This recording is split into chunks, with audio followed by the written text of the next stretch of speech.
Welcome to Life Stories, where everything changes in the blink of an eye. Imagine being discarded by the very people you gave your all to, your children, your flesh and blood, who've turned their backs on you when you needed them the most. You've spent your whole life sacrificing for them, and yet here you are, alone, forgotten.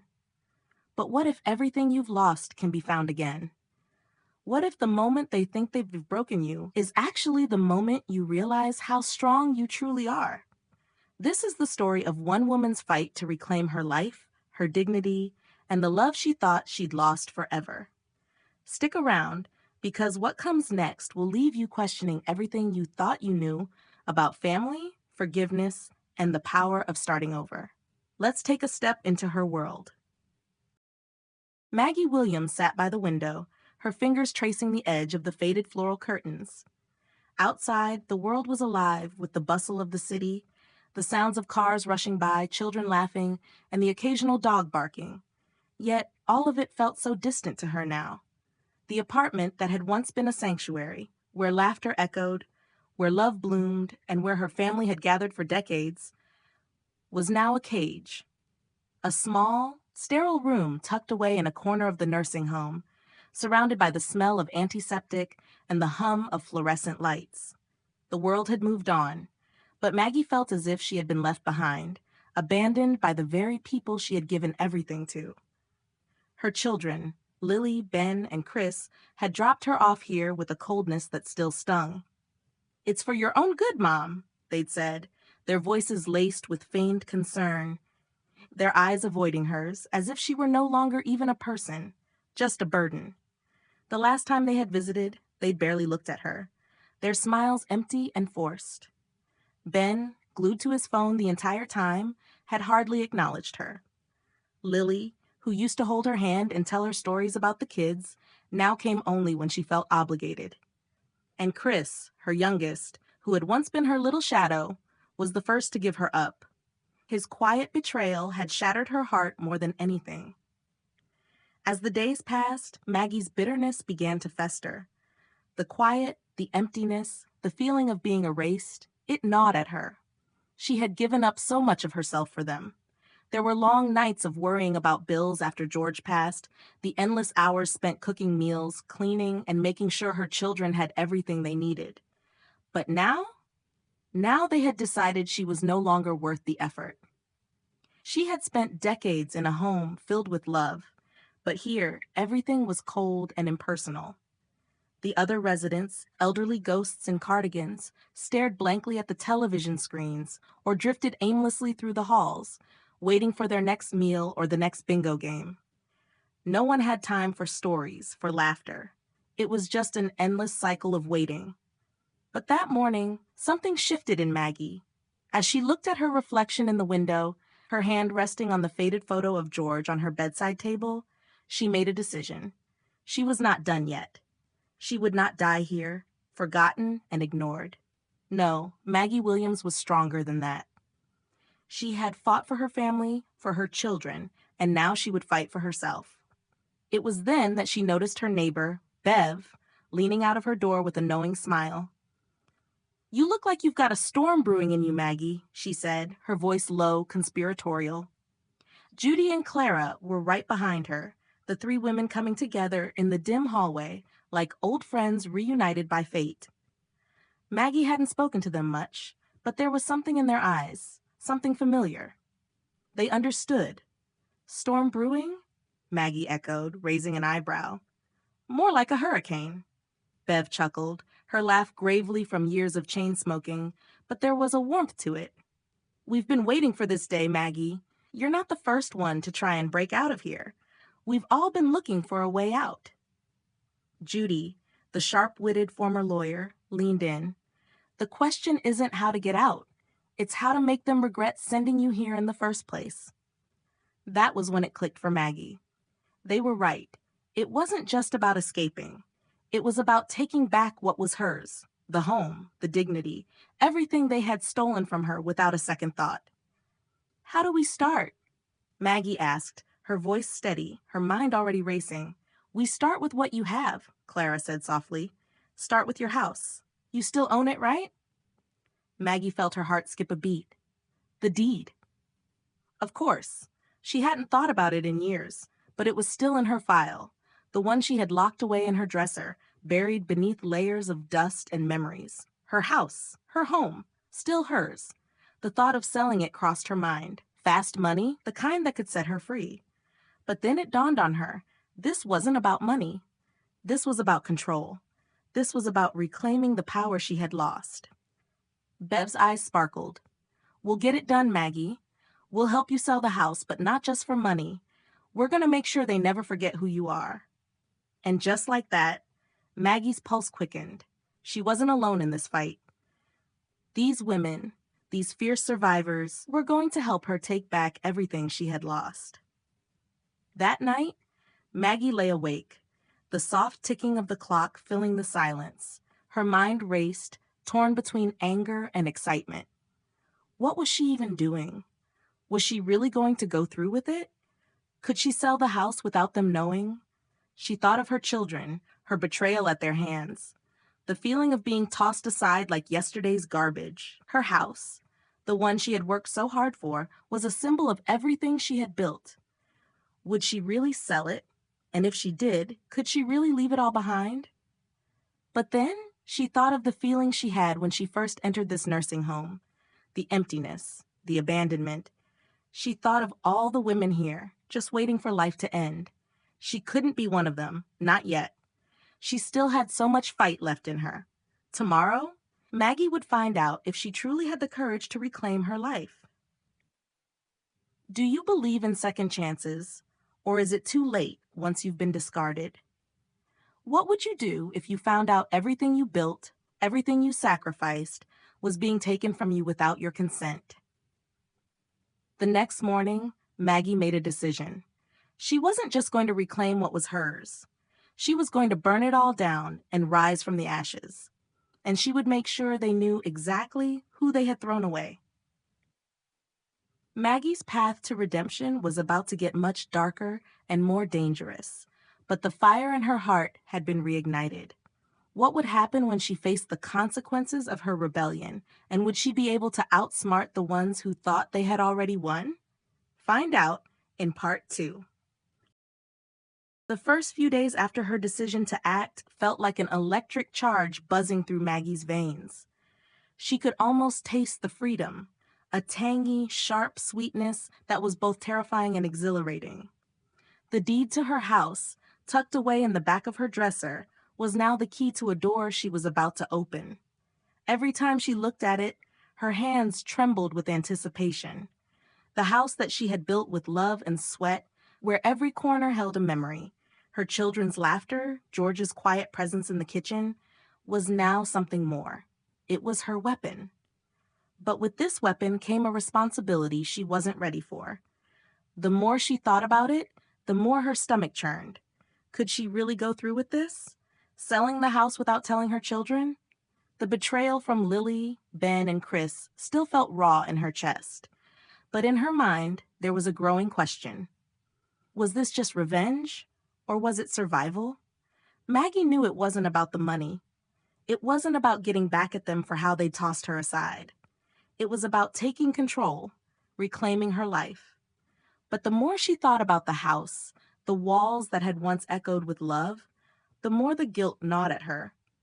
Could she really let go of that last piece of her history? Would selling it be a betrayal to herself? As the days passed, Maggie found herself growing more distant from the women who had been so supportive at first.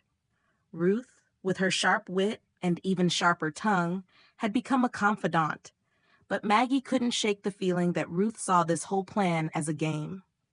Maxine, ever the pragmatist, had been the one to push Maggie the hardest, urging her to act quickly before her children had a chance to stop her.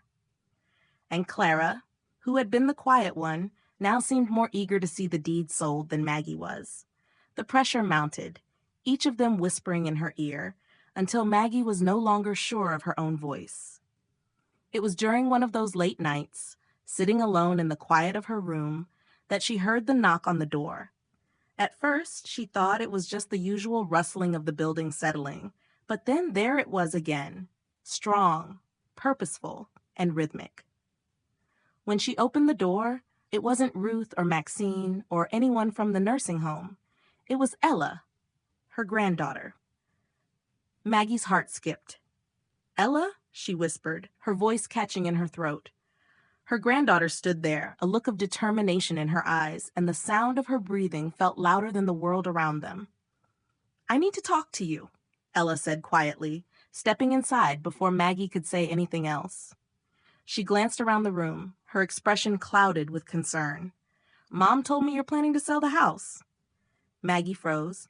She hadn't told anyone about her plans, certainly not Ella. How had she found out? I. Maggie's words faltered. She couldn't say it out loud, not to her granddaughter, not to the only part of her family that still made her feel human. "I read the letter," Ella continued, her voice steady but filled with the weight of something Maggie hadn't expected. "I read the letters George wrote before he passed. I read everything." Ella's voice cracked, her shoulders trembling as if carrying the weight of what she had uncovered. Maggie's heart twisted. Those letters, George's letters, were never meant for anyone else. They had been her private record, a testament to everything he had feared for her, to everything she had fought for. But now, in Ella's hands, those letters had turned into a weapon, a truth that Maggie wasn't sure she was ready to face. "You've been planning this." "Selling the house?" Ella asked, her eyes searching Maggie's face. "For how long, Grandma?" Maggie swallowed hard, her throat tight. She hadn't thought about what it would feel like to have her granddaughter stand in front of her, knowing everything, seeing everything she had tried to hide. But here she was, standing tall, demanding the truth. I thought it was the only way," Maggie murmured, her voice low. "They didn't care about me, Ella. Your mother, your uncles, they tossed me aside like trash, like I didn't matter." Ella shook her head, her eyes flashing with anger. "That's not true. They love you. I know they do, Grandma." She stopped herself, her hands shaking as she tried to keep control of her emotions. "I don't want you to leave. I don't want you to make this decision out of hurt. Please." Maggie's heart broke as she saw the pain in Ella's eyes. She had spent so many years protecting her family, building them up, but now she was faced with the possibility that her own choices had led them all down a path she hadn't anticipated. Could she really leave everything behind? Could she really sell the house without it destroying her relationship with her granddaughter? She wanted to say something, anything, but the words caught in her throat. Instead, she stood there in silence, the weight of the decision crashing over her, the noise in her mind louder than anything else. "I know you're angry, Grandma," Ella said softly, "but selling the house isn't the answer. It's not the way to fix this." Maggie felt the sting of those words like a slap across the face. Ella was right. For the first time, Maggie realized that selling the house, ripping away the last piece of her old life, wouldn't give her the peace she was searching for.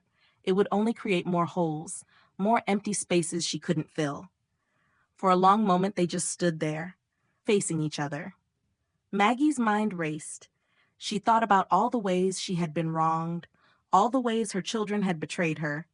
She thought about the house and what it meant to her.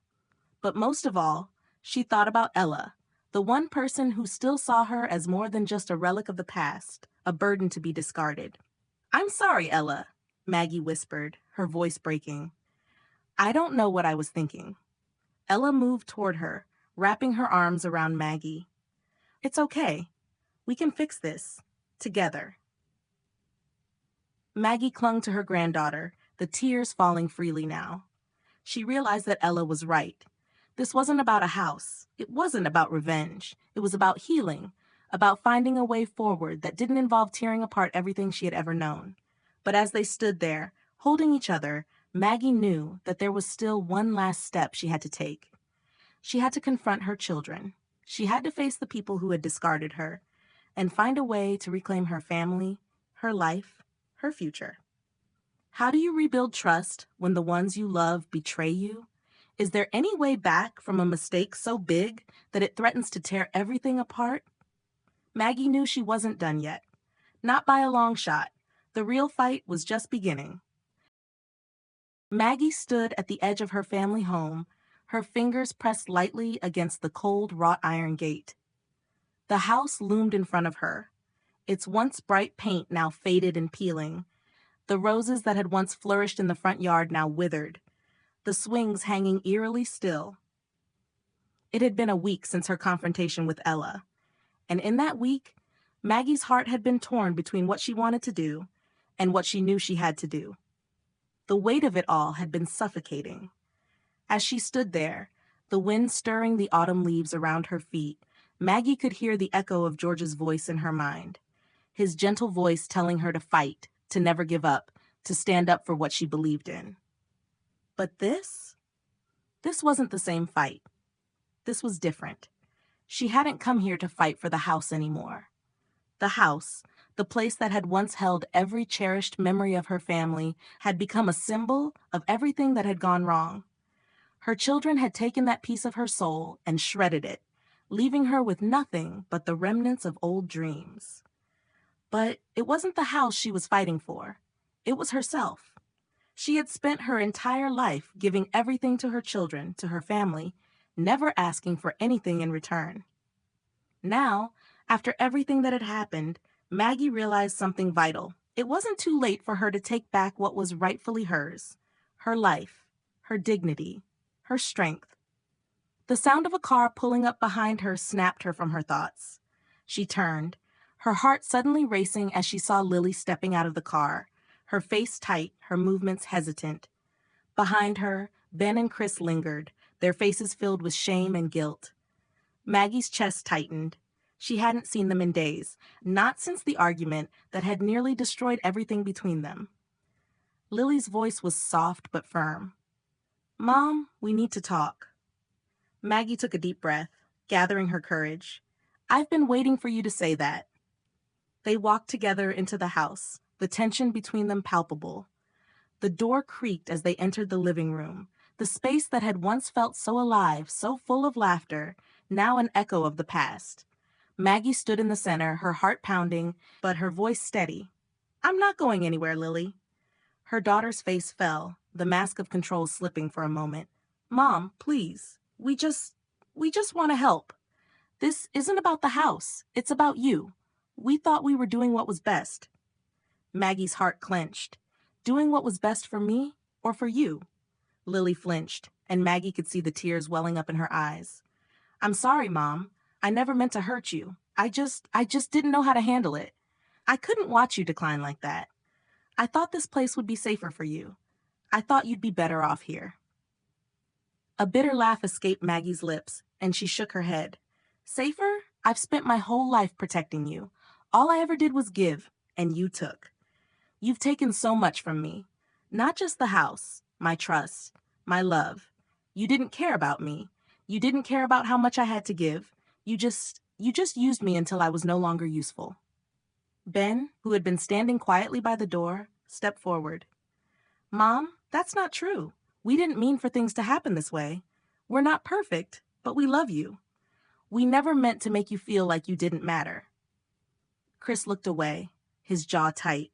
"We've been trying to fix things, Mom. We've been trying to get it right. It's just, everything's been so complicated." Maggie's gaze softened, just for a moment. The pain was still there, a deep ache in her chest, but she knew she couldn't keep fighting them with anger alone. They were her children, after all. And as much as they had hurt her, she couldn't just shut them out. "I know you think you've been doing what's best for me," Maggie said quietly, "but I've spent my life being what you needed, being what everyone needed. And now it's my turn to be what I need. I need to be free. I need to be whole again." Lily's eyes filled with tears, and she stepped forward, reaching out to Maggie. "I don't want to lose you, Mom. I don't want to keep failing you." Maggie looked at her, the weight of the years between them heavy in the silence. And then, as if a dam had broken, Maggie took a step toward her daughter, pulling her into an embrace. The tears came, and they both cried for all the things left unsaid, for all the time wasted in silence, for the years they couldn't get back. "I don't want to lose you either," Maggie whispered, her voice breaking. "But I can't keep living in your shadow. I have to live for me now. Ben and Chris stood there, watching the moment unfold, both of them seemingly struck by the enormity of what was happening. Maggie had always been the strong one, the glue that held them together.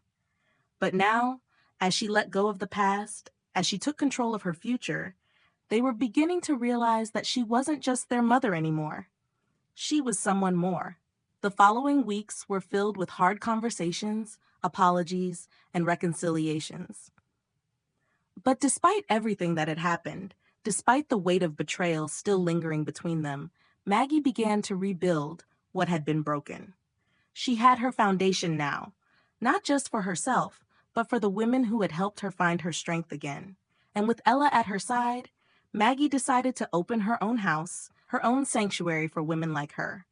Women who had been cast aside, who had been forgotten, who had lost everything, only to discover that they were not done yet. They named it Grace Haven, a home built on second chances and the strength of women who had fought for their lives, for their families, and for each other. Every day, women walked through the doors, each of them carrying their own stories of loss, of betrayal, of survival. And as they entered, Maggie welcomed them with open arms, offering them not just a place to stay, but a chance to begin again. What does it mean to truly forgive? And is it possible to rebuild a relationship after so much pain? How do we reclaim our lives when we've been made to feel invisible? Maggie's journey wasn't over. In fact, it had only just begun. As the doors of Grace Haven opened to the women who needed it most, Maggie realized that she had found something far more valuable than any house or any material possession. She had found her voice, her purpose, and a legacy that would continue to inspire long after she was gone. If you found inspiration in this story, share your thoughts below. If you liked this story, comment 100 to show your support. Where are you watching from? Let us know in the comments. Don't forget to share this video with your friends. Thank you for watching Life Stories.